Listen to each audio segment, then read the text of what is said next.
BJP 150 mark का target लेकर चली थी कि 150 सीटों पर जीत दर्ज कर वो इतिहास रचेगी, उस टारगेट की तरफ इन ट्रेंड्स के मुताबिक बढ़ते हुए। और दूसरी तरफ आम आदमी पार्टी 14% का वोट शेयर लेकर इस इलेक्शंस में कांग्रेस पार्टी की मुश्किलें बढ़ा रही है। जवाब सर? आप तो आम आदमी पार्टी और कांग्रेस आपस में मिलकर चुनाव लड़े। हम लोगों ने बहुत सारी सीटों पर यह देखा, जैसे सूरत की सीट पर हम सब देख रहे थे कि 2 सीटों पर आम आदमी पार्टी को एक तरह से कांग्रेस ने समर्थन दे दिया था कि हम भाजपा से लड़ पाने की स्थिति में नहीं है, सो ठीक है आप लड़िए, हम आपके पीछे खड़े हैं। ऐसा ही पूरे गुजरात में, अहमदाबाद में भी देखने को मिला, बड़ौदा में भी देखने को मिला कि बहुत सारी जगहों पर आम आदमी पार्टी को अगर मजबूती देने का काम किया तो कांग्रेस ने किया, और ऐसे ही कांग्रेस को मजबूती देने का काम किया तो आम आदमी पार्टी ने किया। आम आदमी पार्टी ने वातावरण जरूर बनाया। अरविंद केजरीवाल जी गए, बोले 5 सीटें आएंगी कांग्रेस पार्टी की, लेकिन अपना माहौल और एक तरह से समर्थन दिया दोनों दलों ने एक दूसरे को सीट वाइज दिया। जी सर, ये सवाल मेरा आपसे था। जी, क्या आप स्टैंड अप इंडिया योजना के तहत 1 करोड़ का लोन लेकर अपना खुद का बिजनेस शुरू करना चाहते हैं? तो फ्रीडम ऐप को डाउनलोड करें और इसकी पूरी जानकारी अभी प्राप्त करें। जो बेस्ट परफॉर्मेंस था 149 सीट का, उसको बीजेपी तोड़ पाती है नहीं तोड़ पाती है वो तो कुछ घंटे में साफ हो जाएगा। लेकिन कांग्रेस जो बार बार ब्लेम कर रही है कि ओवैसी ने या आम आदमी पार्टी ने उनका खेल बिगाड़ा है, मुझे लगता है ये अपनी गलती है, अपनी नाकामी छुपाने की कोशिश है। पिछली बार बीजेपी को 99 सीट मिली, पाटीदार आंदोलन था। बीजेपी उस सारे डैमेज कंट्रोल को करते हुए आज 148 या 149 या 150 की बात कर रही है। कांग्रेस को 77 सीट मिली, कांग्रेस अपने उस गेन को होल्ड नहीं कर पाई। आप ये एक्सपेक्ट करें कि मल्टी पार्टी सिस्टम में सिर्फ आप और बीजेपी चुनाव लड़ेंगे, बाकी लोग नहीं लड़ेंगे जी। आप देखें कांग्रेस को पिछली बार जो वोट परसेंटेज था 41.4 था। इस बार कांग्रेस जो अभी आंकड़े बता रहे हैं रुझानों के 27%। आम आदमी पार्टी को 0.1% मिला था, वो 14% है। तो आप अपनी नाकामी छुपाने के लिए दूसरे को ब्लेम करें। आप गेन कर रही है, 5 साल में 14% पे पहुंचती है और आप 41% से 22% पर आते हैं। तो कुल मिलाकर कांग्रेस को सीरियसली अपने आप को इंट्रोस्पेक्ट करने की जरूरत है कि पॉलिटिक्स कहाँ कर रही है, कैसे कर रही है, किन पॉलिसीज पे कर रही है।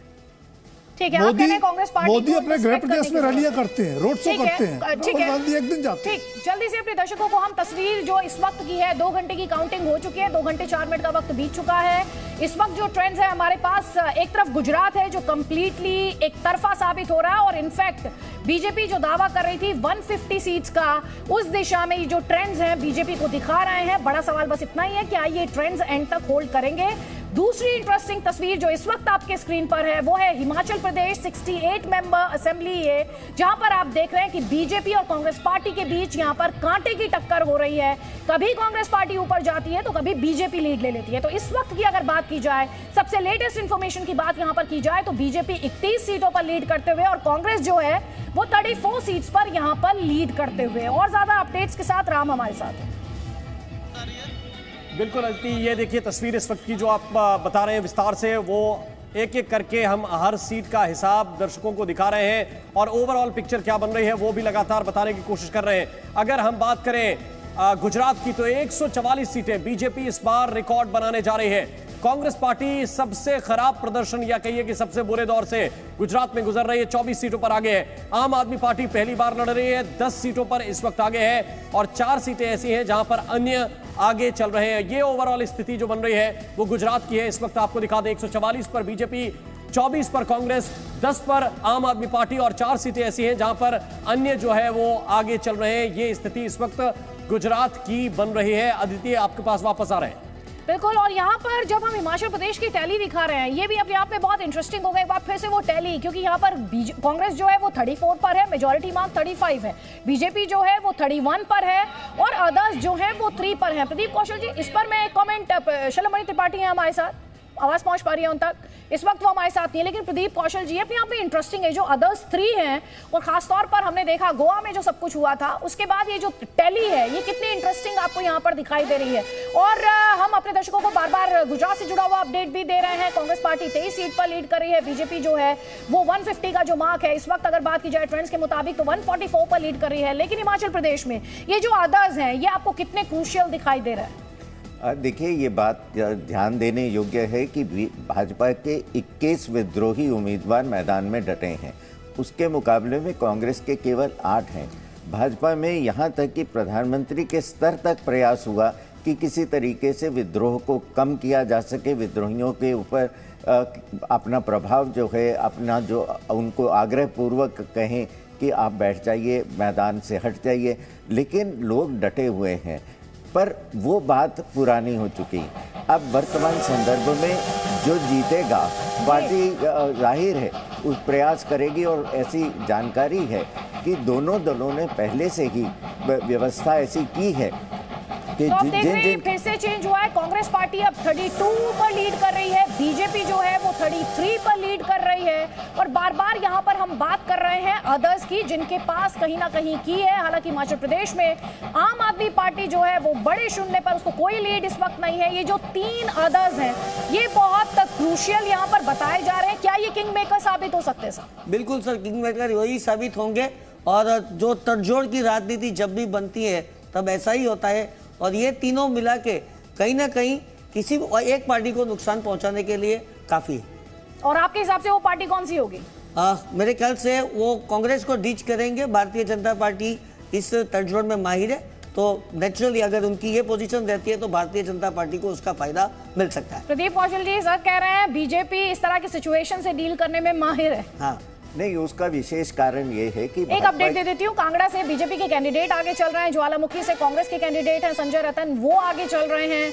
इसके अलावा लाहौल स्पीति से बीजेपी के रामलाल मारकंडा हैं, वो आगे चल रहे हैं। Neck to neck fight Himachal Pradesh में हो रही है।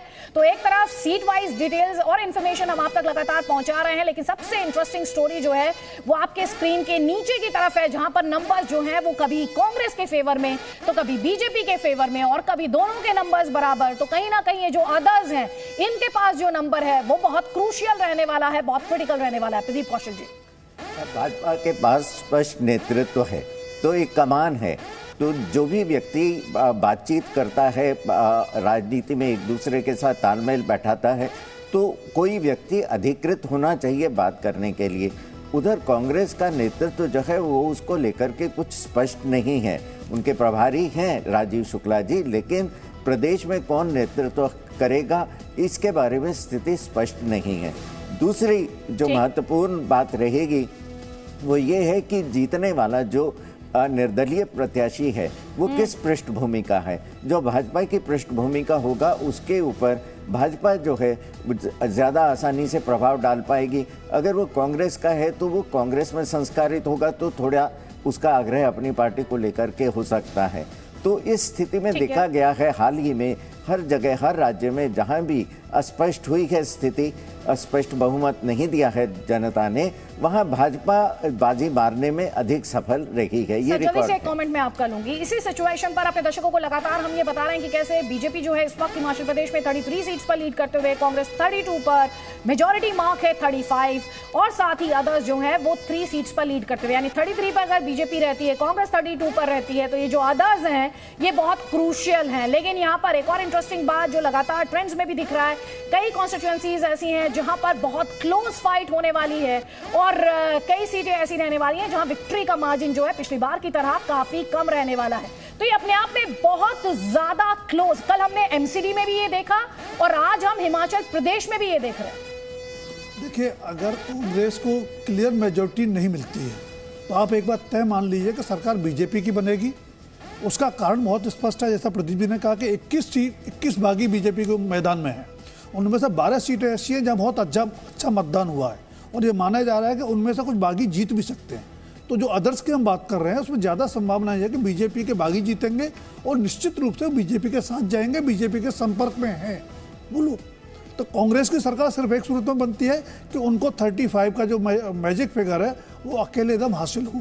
अगर वो नहीं होता है तो अगली सरकार बीजेपी की ही बनेगी। विशाल पांडे है हमारे साथ, क्योंकि हम लगातार बीजेपी का जो ऑफिस है अहमदाबाद में, वहां से सेलिब्रेशन की तस्वीरें भी दिखा रहे हैं। जी न्यूज के स्क्रीन को आप ध्यान से देखें, क्योंकि पूरी इंफॉर्मेशन, एक तरफ गुजरात असेंबली में क्या हो रहा है उससे जुड़ा हुआ डेटा आप लगातार देख रहे हैं, बाबा स्पष्ट करते हुए ये ट्रेंड्स हैं। गुजरात में क्या हो रहा है, गुजरात में कांग्रेस पार्टी जो है वो 24 सीटों पर फिलहाल लीड कर रही है। बीजेपी 150 का टारगेट, उसका जो मिशन 150 था उस तरफ कदम बढ़ाते हुए, और साथ ही आम आदमी पार्टी जो है उसकी फाइट है डबल डिजिट में एंटर करने के लिए। लेकिन जो वोट शेयर है वो अपने आप में बहुत इंटरेस्टिंग स्टोरी यहां पर बयां कर रहा है। बीजेपी के पास 52% वोट शेयर, इसके अलावा कांग्रेस पार्टी, जैसा कि हम अभी यहां पर स्टूडियो में डिस्कस कर रहे थे, 41% से ज्यादा वोट शेयर था कांग्रेस पार्टी के पास 2017 में, वो अब इस वक्त 27% इन ट्रेंड्स के मुताबिक है।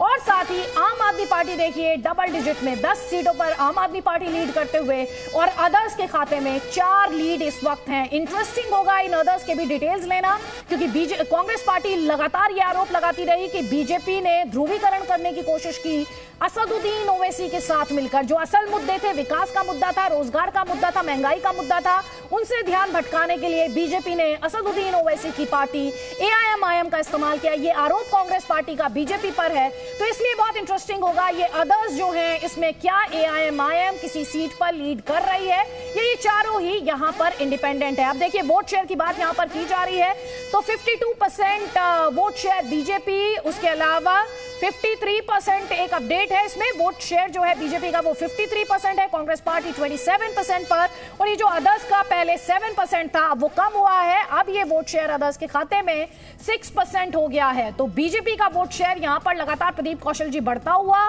कांग्रेस पार्टी के लिए यहां पर हम बात करें, हिमाचल की स्टोरी पर वापस मैं लौटूंगी, क्योंकि कांग्रेस पार्टी के लिए वहां पर कहना चाहिए थोड़ी सी खुशी वहां पर है कि कांग्रेस फाइट कर पा रही है, लेकिन गुजरात में तो कंप्लीटली आउट ऑफ कॉन्टेस्ट दिखाई दे रही है।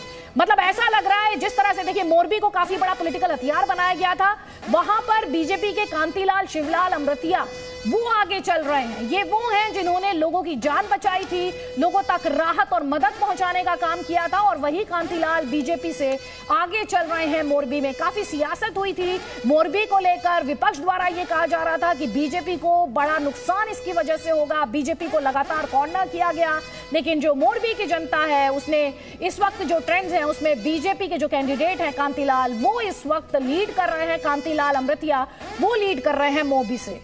प्रदीप कौशल जी देखिए, भाजपा में एक अद्भुत क्षमता है परिस्थिति के अनुसार तुरंत बड़े बड़े निर्णय लेने की।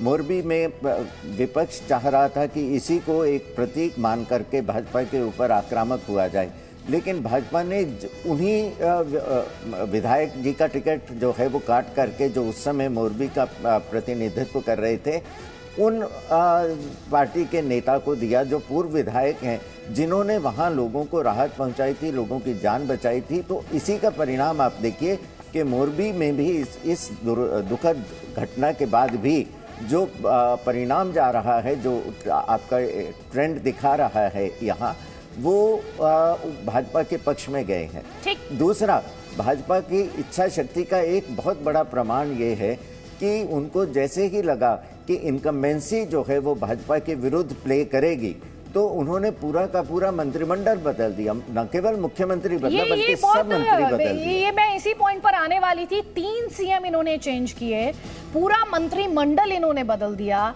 विधायकों के टिकट काट दिए, और उसके बाद जिस तरह से जो टारगेट अपने लिए सेट किया 150 का, ये जो ट्रेंड है ये उस दिशा में ले जा रहे हैं। और भूपेंद्र पटेल जो है, कांग्रेस के अमी याग्निक पीछे है। इस वक्त की बड़ी खबर आपको बता रहे हैं। बड़ी खबर यह है कि गुजरात के घाटलोडिया से मुख्यमंत्री भूपेंद्र पटेल इस वक्त लीड कर रहे हैं, तकरीबन 5600 वोट से वो आगे चल रहे हैं। इस वक्त का बड़ा अपडेट जो इस वक्त मिल रहा है, कांग्रेस की अमी याग्निक इस सीट से जो चुनावी मैदान में है वो इस वक्त पीछे है। घाटलोडिया सीट बड़ी ही महत्वपूर्ण सीट है। मुख्यमंत्री भूपेंद्र पटेल यहां से तकरीबन 6500 वोट से आगे चल रहे हैं और लगातार अपनी बढ़त को और बढ़ाते जा रहे हैं। कांग्रेस की अमी याग्निक इस वक्त पीछे चल रहे हैं। इस वक्त का ये बड़ा अपडेट है घाटलोडिया सीट से, जहां से मुख्यमंत्री भूपेंद्र पटेल चुनाव लड़ रहे हैं। और भूपेंद्र पटेल के चेहरे को ही प्रधानमंत्री मोदी ने भी आगे रखा कि अगर दोबारा सरकार में आते हैं तो भूपेंद्र पटेल ही मुख्यमंत्री बनेंगे। और भूपेंद्र पटेल घाटलोडिया से मुख्यमंत्री जो है गुजरात के, वो इस वक्त आगे चल रहे हैं। 6500 वोट का अंतर उनके और कांग्रेस प्रत्याशी के बीच में है। इन सब के बीच ये देखिए 182 सीटें जो है गुजरात में, उनके पूरा ओवरऑल जो डेटा है वो क्या कहता है। 5 सीटें ऐसी हैं जहां पर निर्दलीय, 147 सीटें ऐसी हैं जहां पर बीजेपी, 24 सीटें ऐसी हैं जहां पर कांग्रेस, 6 पर आम आदमी पार्टी लीड कर रही है। आम आदमी पार्टी शुरुआत में तकरीबन 10 से 11 सीटों पर लीड कर रही थी, लेकिन अब लीड घट गई है और 6 सीटों पर ही वो आगे है और 5 सीटों पर जो निर्दलीय उम्मीदवार हैं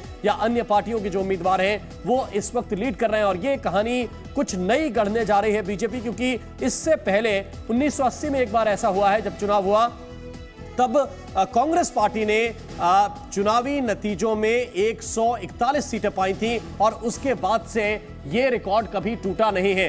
तो ये जो इस वक्त की स्थिति आपको नजर आ रही है, अगर 147 या इससे थोड़ा बहुत 2-4 सीट आगे पीछे हुआ तो ये रिकॉर्ड भारतीय जनता पार्टी बनाने जा रही है ओवरऑल गुजरात के चुनावी इतिहास में भी। और भारतीय जनता पार्टी का जो अब तक का इतिहास है चुनावी जीत का, उसमें भी अदिति एक बड़ा रिकॉर्ड बीजेपी बनाने जा रही है। बिल्कुल हिस्टोरिक विक्ट्री की तरफ अगर ये ट्रेंड्स होल्ड करते हैं तो हिस्टोरिक विक्ट्री की तरफ, ऐतिहासिक जीत की तरफ यहां पर बीजेपी आगे बढ़ते हुए आपको दिखाई दे रही है। लेकिन एक सवाल जो बार बार पूछा जाएगा, ये पहले दर्शकों को एक बार फिर से जो पूरी स्क्रीन है वो एक्सप्लेन कर देते हैं। गुजरात की टैली अभी आपको राम ने एक्सप्लेन कर दी, नीचे आप हिमाचल प्रदेश की टैली देख रहे हैं। ये ट्रेंड्स हैं जिनमें बीजेपी अब 31 सीटों पर लीड कर रही है और कांग्रेस पार्टी जो है वो 33 सीट्स पर लीड कर रही है। लेकिन किसकी टैली इस वक्त ऊपर जा रही है? जो अदर्स हैं जिन्हें लेकर हम लगातार यहां पर चर्चा कर रहे हैं। क्या ये किंग मेकर साबित हो सकते हैं? क्या इनके पास यहां पर कुंजी है? क्या ये यहां पर दोनों पार्टियां जो हैं जिनमें नेक टू नेक फाइट यहां पर देखने को मिल रही है, कांग्रेस पार्टी जिसने की ओल्ड पेंशन स्कीम पर एक बहुत बड़ा दांव खेला और बीजेपी जिसने डबल इंजन की बात की, जिसने ब्रांड मोदी की बात की, जिसने केंद्र और राज्य सरकार की योजनाओं की बात की, इन दोनों में से अगर ये मेजॉरिटी मार्क हासिल करने में फेल हो जाती हैं तो ये जो अदर्स हैं ये काफी क्रूशियल भूमिका में यहां पर आ जाएंगे। लेकिन प्रदीप कौशल जी, जो स्टोरी हम गुजरात की दिखा रहे हैं जिसमें कांग्रेस पार्टी 24, आम आदमी पार्टी 5, ये क्या बता रहा है कि ये विपक्ष लगातार ये कहता रहा कि नरेंद्र मोदी के खिलाफ या बीजेपी के खिलाफ गुस्सा है, बेरोजगारी, महंगाई की बात बार बार उठाता रहा, लेकिन बावजूद इसके या तो उस गुस्से को एनकैश नहीं करा पाया या फिर एक ऑल्टरनेटिव प्रोवाइड नहीं कर पाया। देखिए, जो विरोध हुआ भाजपा का, आलोचना तो स्वागत योग्य है, पर वो लोकतंत्र में स्वीकार्य है। लेकिन एक तो जो गाली गलौज है, जो वाणी का संयम है, उसकी बड़ी आवश्यकता है। तो वो गाली गलौज जो है वो उसका विपरीत प्रभाव पड़ता है। तो कांग्रेस ने कुल मिलाकर के एक कोई नैरेटिव भाजपा के विरुद्ध तैयार नहीं किया। वो सतही आलोचना, वो रस्म अदायगी है, लेकिन पूरे प्रदेश में अपना संगठन जो है उसको चुस्त दुरुस्त नहीं किया। कुल मिलाकर के एक सुनियोजित तरीके से अपना अभियान नहीं चलाया और नेतृत्व जो है वह उसी के ऊपर आता हूँ, उसको देख करके कार्यकर्ता प्रेरित होता है। जब नेतृत्व ही उदासीन है कि अपने आप लड़ लो, जिसको जीतना है जीत जाओ, जिसको हारना है हार जाओ, और उस प्रकार से साधन नहीं लगाए गए तो ये लोगों को उनके अपने हाल पर छोड़ दिया गया। उम्मीदवारों के ऊपर उसमें जिसमें भी व्यक्तिगत क्षमता थी जीतने की वो जीत रहा है, जिसमें नहीं थी वो नहीं। ठीक है, आप कह रहे हैं कि जो कांग्रेस ने जिसे एक स्ट्रैटेजी का नाम दिया कि हम ग्राउंड पर काम कर रहे हैं, वो स्ट्रैटेजी भी वर्क नहीं की। वहीं कुछ गेस्ट ने, कुछ एक्सपर्ट्स ने कहा कि एक तरह का विड्रॉल था कांग्रेस पार्टी की तरफ से स्ट्रैटेजी वाइज यहाँ पर बात की जाए तो। हम अपने दर्शकों को लगातार ये बता रहे हैं कि कैसे इस वक्त अगर लीड्स की बात की जाए तो बीजेपी जो है वो 148 सीट्स पर लीड कर रही है, कांग्रेस पार्टी जो है 24 सीट्स पर लीड करते हुए, वहीं आम आदमी पार्टी जो परिवर्तन की बात कर रही थी इस वक्त 5 सीट्स पर लीड करते हुए और अदर्स के खाते में भी 5 सीटों पर यहां पर लीड है। हमारे साथ संजीव झा हैं। संजीव झा, हिमाचल प्रदेश में तो एक भी लीड नहीं और गुजरात में जहां पर आपकी पार्टी 100+ सीट्स पर जीत का दावा कर रही थी, कहानी कुछ और ही है। देखिए, ये मानेंगे ना कि हम लोग पहली बार गुजरात में चुनाव लड़ रहे थे और गुजरात में जिसको अवैध किला माना जाता था, कहा जाता था कि गुजरात में मोदी जी के बाद दूसरी पार्टी, कांग्रेस दूसरी तीसरी पार्टी कोई जगह ही नहीं है। वहाँ जा कर के आज अगर आप देखिए 14% के करीब वोट अभी दिख रहा है और मुझे लगता है कि शुरुआती रुझान ये बढ़ेगा भी। तो हमने अपनी पूरी मेहनत की है। गुजरात के लोगों ने अरविंद केजरीवाल जी को हर जगह स्वीकारा है, उनकी बातों को सुनने आया और यह कारण है कि आज वहाँ शिक्षा स्वास्थ्य मुद्दा बन पाया। वरना कभी शिक्षा पे, कभी स्वास्थ्य बात ही नहीं होती थी। क्योंकि ना तो आप उसे ब्रीच कर पा रहे हैं और कांग्रेस पार्टी भी ब्रीच नहीं कर पा रही है। क्योंकि अगर इन ट्रेंड्स को हम देखें तो बीजेपी इसे कंप्लीटली वन साइडेड बना चुकी है। 150+ का जो उनका 150 का मिशन था उस दिशा में बढ़ते हुए यहाँ पर बीजेपी दिखाई दे रही है, और वो भी तब जबकि हम 27 साल से देख रहे हैं बीजेपी वहां पर है। देखिए, पहली बार ऐसा हुआ है कि अगर आप प्रधानमंत्री और तो हम गृह हिस्टोरिक मंत्री विक्ट्री दोनों की की बात रैली यहाँ पर जोड़ दें तो बीजेपी की 50 कर से रहे हैं, ऊपर, वो क्यों कर रहे हैं, जरा 50 आंकड़ों के जरिए आप समझ लीजिए। एक बात सिलसिलेवार तरीके से आपको बताते हैं कि बीजेपी की परफॉर्मेंस 2017 में जहां 99 सीटें, हमने बार बार आपसे ये कहा कि ये तस्वीर बदल चुकी है 2022 में, क्योंकि अब कोई पाटीदार आंदोलन नहीं है। जो पाटीदार आंदोलन के नेता थे अल्पेश ठाकुर, हार्दिक पटेल, वो बीजेपी में आ चुके हैं। तो ये जो ऐतिहासिक जीत की बात की जा रही है, उस इंफॉर्मेशन को जरा दोबारा से स्क्रीन पर लेकर आए कि दर्शक जो है हमारे, वो क्यों बार बार ऐतिहासिक, हिस्टोरिक मैंडेट, इस तरह के शब्द, इतिहास रचने जा रही है बीजेपी, ऐतिहासिक जीत होगी बीजेपी की, ये क्यों कहा जा रहा है। बीजेपी की अगर परफॉर्मेंस की बात की जाए पिछले 6 इलेक्शंस में, तो बीजेपी ने कितनी कितनी सीटें निकाली हैं, वो अपने आप में इंटरेस्टिंग होगा। एक बार फिर से दर्शकों को बताना। हर्ष संघवी का एक ट्वीट आया है। हर्ष संघवी का ये ट्वीट पूछ रहा है कि हाउस द जोश गुजरात वासियों, जरा बताओ कि जोश कैसा है। ये हर्ष संघवी पूछ रहे हैं इस ट्वीट के जरिए, और ये एक तरह से तंज है कांग्रेस पार्टी के ऊपर भी। हर्ष संघवी जो है वहां के गृह राज्य मंत्री हैं, और उन्होंने ये ट्वीट किया है, और ट्वीट इसलिए किया है क्योंकि इस बार बीजेपी इतिहास बनाती हुई दिख रही है, एक तरह से हिस्ट्री क्रिएट करती हुई दिख रही है। 148 सीटों पर इस वक्त बीजेपी आगे चल रही है। कांग्रेस पार्टी अपने सबसे खराब दौर से गुजर रही है। सबसे खराब प्रदर्शन अब तक का कांग्रेस पार्टी का है। पिछले 3 चुनावों को आप अगर देखेंगे तो कांग्रेस पार्टी हारी जरूर, लेकिन सीटों की संख्या बढ़ती रही। लेकिन इस बार सीधे बहुत कम पर, एक तरह से 1/3 पर कांग्रेस पहुंच गई है। पिछले बार के प्रदर्शन की अगर आप तुलना करेंगे, लगभग 24 सीटों पर कांग्रेस इस वक्त आगे है, 5 पर आम आदमी पार्टी और 5 पर अन्य जो है आगे हैं। और हर्ष संघवी इसीलिए ये पूछ रहे हैं कि हाउस द जोश गुजरात। अदिति, अपने दर्शकों को बता रहे हैं कि किस तरह से हिस्टोरिक मैंडेट की बात यहां पर की जा रही है, जोश की बात हर्ष सिंघवी यहां पर कर रहे हैं। जल्दी से आपको एक बार फिर से क्यों हिस्टोरिक मैंडेट की बात की जा रही है। बीजेपी की परफॉर्मेंस का अगर कंपैरिजन किया जाए, 2017 3 डिजिट में भी नहीं पहुंच पाई थी, और ये हम अपडेट्स दे रहे हैं। 500 वोटों से कांग्रेस प्रत्याशी जो है वो आगे चल रहा है। रिवाबा जडेजा जो है वो पीछे बताई जा रही है। रविंद्र जडेजा, क्रिकेटर रविंद्र जडेजा की पत्नी है, 500 वोटों से इस वक्त वो पीछे चल रही हैं। जामनगर नॉर्थ सीट है ये, जहां पर वो कांग्रेस प्रत्याशी से 500 वोटों से पीछे चल रही हैं। ये रिवाबा जडेजा को लेकर अपडेट है। थोड़ी देर पहले ये अपडेट था कि वो आगे चल रही है, लेकिन अब लेटेस्ट इंफॉर्मेशन ये है कि इस वक्त वो ट्रेल कर रही हैं कांग्रेस के प्रत्याशी से। 500 वोट्स हैं जिनसे वो ट्रेल कर रही हैं, यानी पीछे चल रही हैं। कांग्रेस के प्रत्याशी के पास 500 वोट्स की लीड है। साथ ही हम आपको हिस्ट्री भी बता रहे हैं, रिकॉर्ड्स भी बता रहे हैं। ये देखिए, ये 2002 में 127 सीटें बीजेपी ने जीती थी। 2007 में 127 से ये 117 हो गई थी। 2012 में ये एक कम और हुई, 116 सीटें हो गई। फिर 2017 में ये 3 डिजिट भी बीजेपी क्रॉस नहीं कर पाई और 99 पर रह गई। और अब जो हम बात करें 135 प्लस नहीं, यहां पर बात होनी चाहिए 145 प्लस की। और बीजेपी जो 150 मिशन 150 की बात कर रही थी, उस दिशा में बढ़ते हुए ट्रेंड्स के मुताबिक यहां पर अब दिखाई दे रही है। और बड़ा सवाल ये देखिए, 149 पर इस वक्त बीजेपी के जो लीड्स हैं वो दिखाए जा रहे हैं। कांग्रेस पार्टी अब ये 150 जिस मिशन की बात की जा रही थी, बीजेपी 150 पर अब लीड कर रही है। क्या आप स्टैंड अप इंडिया योजना के तहत 1 करोड़ का लोन लेकर अपना खुद का बिजनेस शुरू करना चाहते हैं? तो फ्रीडम ऐप को डाउनलोड करें और इसकी पूरी जानकारी अभी प्राप्त करें।